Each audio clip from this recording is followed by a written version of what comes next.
Now, once again, Raymond Arroyo. Welcome back to The World Over Live. Despite headlines indicating the contrary, most Westerners fail to appreciate the extent or the depth of the global scourge of religious persecution. We've been hearing a great deal about those kidnappings in Nigeria, the ongoing sectarian violence in Syria, and just this week, the conviction of a Christian woman in Sudan for apostasy. Joining us to shed light on these crises and to tell us about a new national movement opposing the violence is the director of the Center for Religious Freedom at the Hudson Institute and co-author of the book Persecuted, The Global Assault on Christians, Nina Shea. Welcome back to the show. Thank you, Raymond. Let's start talking about this poor woman, this Christian woman, pregnant mother. She's found guilty of apostasy. Today, they said she needs to be hanged.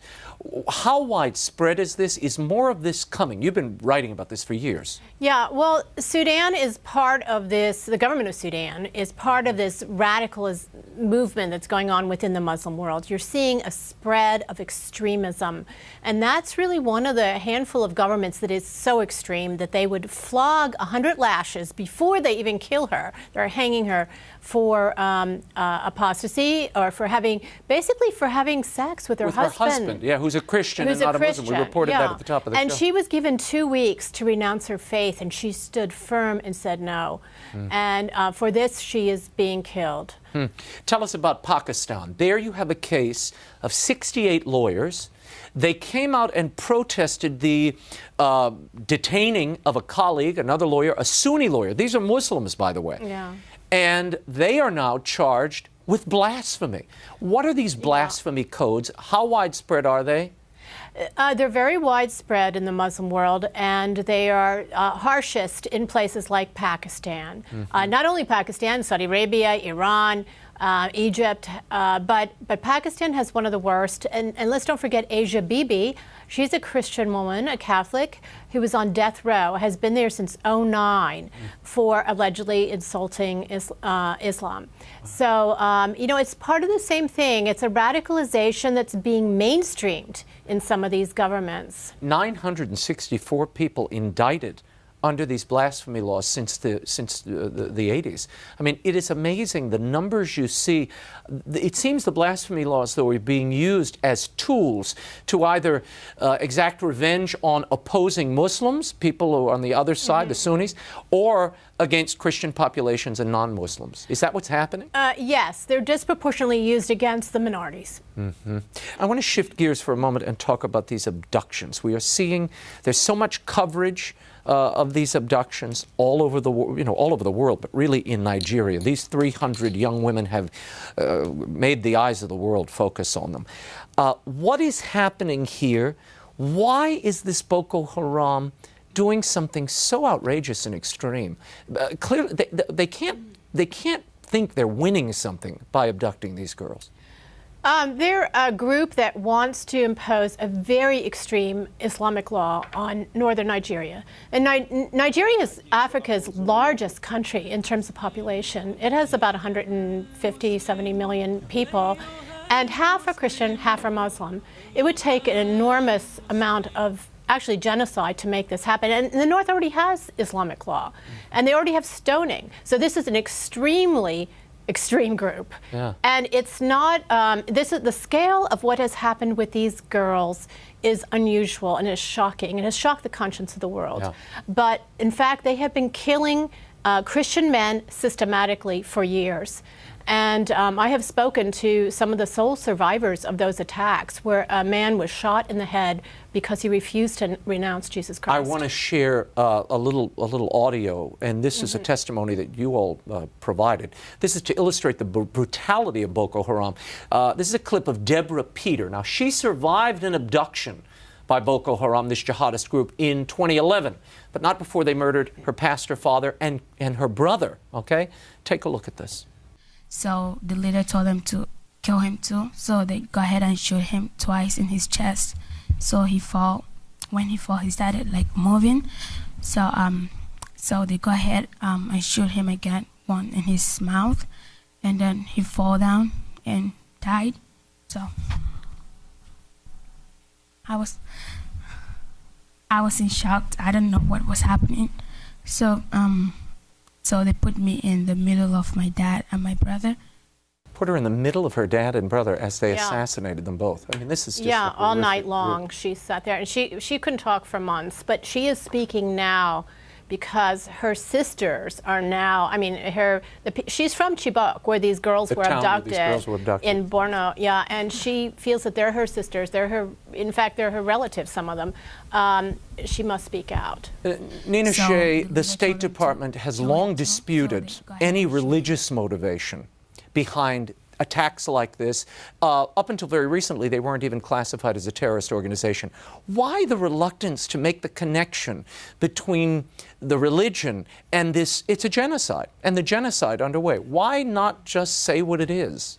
Yeah, they have been saying that this is the result of poor delivery of government services, which is absurd.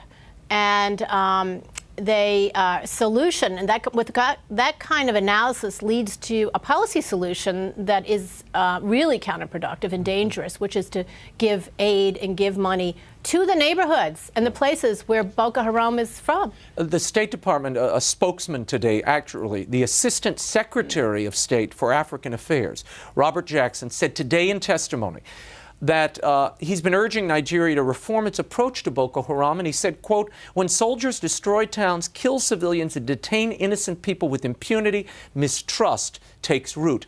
They are claiming that the Nigerian officials' approach has been a little heavy-handed, and that's why Boko Haram may be reacting this way. You would say what? We need to get in there and find those girls. We need to find out who's funding Boko Haram. We need to cut off that funding. It has become more powerful in the last decade, and it's very, very dangerous for the Christians there and for us. Now, there's an effort underway that I know you were a part of to galvanize Christians, and a number of people have signed on to this effort. And it's to, I guess, stand in solidarity with those who are persecuted and silent, voiceless in these lands. Tell us where this came from and how many people have already signed on. Yeah, well, we've had Cardinal Wuerl of Washington who spoke at the rollout of this pledge of solidarity and call to action. He signed it. The head of the National Association of Evangelicals, the spokesman for the Southern Baptist Convention, the National Religious Broadcasters have all signed, Armenian, Greek, Orthodox. It's been an amazing outpouring. We've had several hundred very top religious leaders in America sign in solidarity with the Christians in 3 countries of the Middle East, Egypt, Syria, and Iraq, because these are the main countries where the Christian communities are, the largest Christian communities. They're persecuted and being driven out. And they are pledging to do what? 3 these things. Christian organizations and leaders. 3 things. They're pledging to lead their call their congregations and communities in prayer, in education, and to engage in foreign policy, particularly to support a special envoy for minorities in the Middle East. And what are they seeking policy-wise? What are they looking for? What they want is a States? deep engagement by the administration to hear the views of these religious minorities, Christians and other small defenseless minorities. They don't have militias, they don't have tribes to protect them, there's no government protecting them, and they are being driven out. And when they're gone, the Middle East, the region where Christianity was born, will be inhospitable and devoid of Christians. You can call in if you have a question for Nina. You can also email us, as some of you already are, at worldover@ewtn.com. The number 1-800-221-9460 in the U.S., internationally 205-271-2980. We have a first question here, Nina, and they're asking, why do we see this growth in Christian persecution? What is driving this suddenly in these lands? Well, it's the growth of religious extremism in the Muslim world. And so there is, behind it is a rivalry between Iran and Saudi Arabia. And that started several decades ago. And we've seen extremist textbooks being distributed throughout the world, training of radical imams. And it's being played out in Syria right now and in the conflict in Syria, and also in the hostilities in Iraq and various other countries. But that is all coming home to roost, this training of extremists. Tell me a little bit, and we're getting some questions about this. Are there Muslim leaders speaking out against this persecution, since in many cases it is Muslim communities being targeted? Yes, and we're grateful to see especially the Nigerian Muslims speaking out and protesting, and that has really led to this Bring Back Our Girls campaign.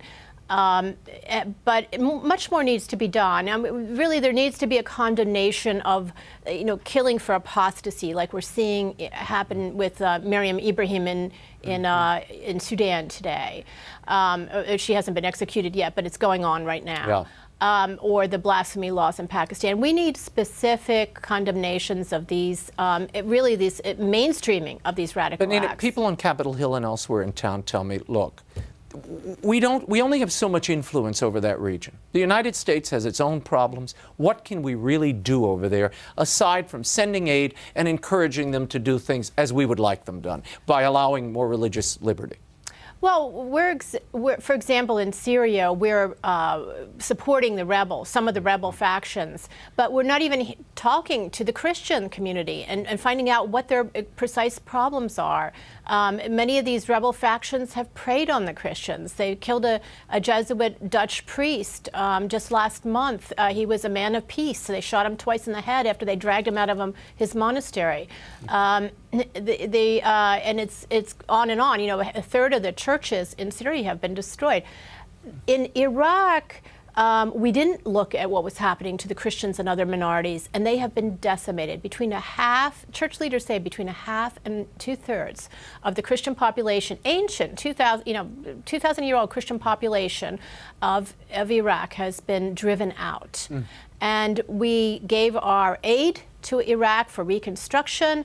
We gave it to the different Muslim powers. It did not get to the Christian community. To the Christian communities. Their communities did not get hooked up on the power grid, did not get sewage and water, did not get schools or roads, and their villages on the Nineveh Plain, some of them, were unlivable, and they're unviable, and they have been streaming out. See, some people get upset, and we've seen these emails, and they say, why you seem to be picking, Nina Shea, on the Obama administration. In fact, no, you were on this program when George Bush was in office, yes. saying, I've been begging writing the administration about this for 10 years.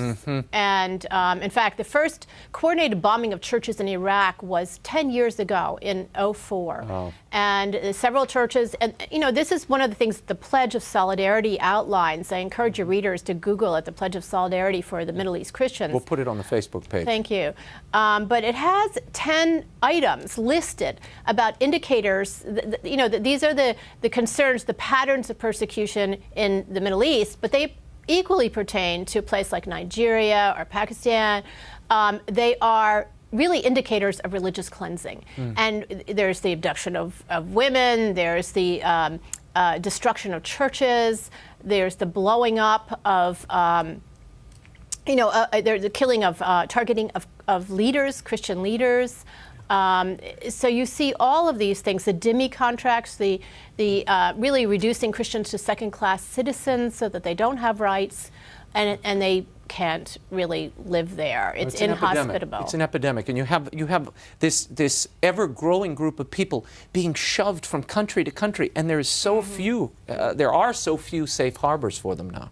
Nina Shea, thank you again for your voice and your advocacy on this. Nina's latest book, Persecuted: The Global Assault on Christians, is available at bookstores everywhere and online.